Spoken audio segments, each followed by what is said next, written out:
Today we're going to talk about 10 things to say to someone with mental illness. I'm Angela. I'm here to help you live a more purposeful life in your relationship with God and with one another. I am passionate about breaking the stigma of mental health issues among fellow Christians.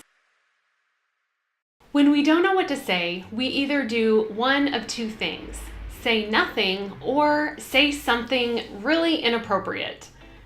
I talked a little bit about that in my last video, but today let's kind of dive in and talk about things that we can do to divert some of those uncomfortable feelings. Number one, say I love you. It seems pretty obvious, right? Well, it isn't. I remember my husband telling me that during the first few years of our marriage, he didn't really know if I truly loved him for him until he was facing his diagnosis with bipolar 2 disorder. When I stood by him through that whole time, reassuring him of my love and devotion, he finally realized that I authentically loved him for who he was. Number two, say you're not alone. Facing mental illness is one of the most isolating experiences ever, and no one heals in isolation. Number three, say I see you. There's just something about acknowledging that you're in the fight for your life. I'll never forget the day that my sister called my husband just out of the blue to say to him, "Listen, I admire you for fighting for your family and for never giving up."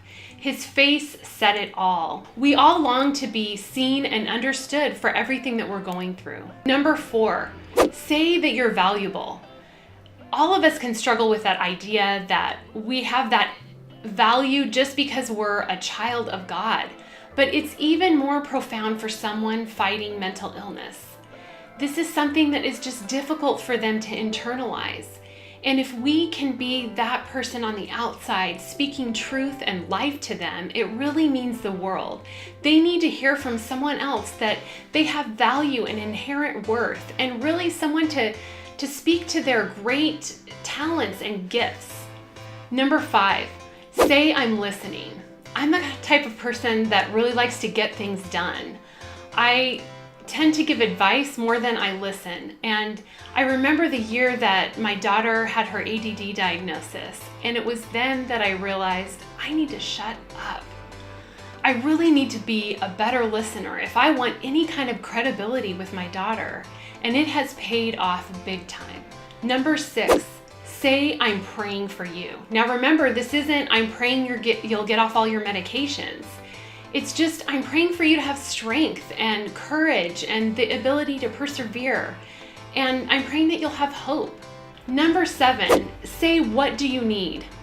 When you're down with a flu or you have a bad back, everybody instinctively knows, hey, bring them a meal or go to the doctor's appointment with them, maybe help them out with their kids. But for some reason, we treat mental illness differently than we do other illnesses. It is so helpful to just offer to say, you know, what can I do for you? Is there something that I can do to lighten your load? It really means the world. Number eight, say, can I come with you to a counseling appointment? Counseling can be a really emotionally draining experience, and the gift of presence is more meaningful than you really realize. Maybe your loved one will even want you to come into an appointment with them so that you can get kind of the inside look at what they're going through and perhaps just a greater understanding of what they're facing. Number nine, say I'm not leaving. People with mental illness will often feel like a burden to everyone that they're around. They wonder if people really want to stick with them, and so they need to hear this affirming word. Number 10, say it won't always be like this. Offering hope for a brighter future is crucial because sometimes it's just hard to see past the painful present that they're in. So what's missing from my list? What encouraging and helpful things have people said or done for you? I'd love to hear about them in the comments below. Jeremiah 29:11. I know the thoughts I have toward you, says the Lord. Thoughts of peace and not of evil, to give you a hope and a future. Please subscribe for more videos. I'll be sharing some great tips and encouragement for whatever it is that you're facing, whether you have a mental illness or have a loved one who does. See you next time. I'm Angela. I'm here to help you live a more purposeful life in your relationship with God and with one another. I am passionate about breaking the stigma of mental health issues among fellow Christians.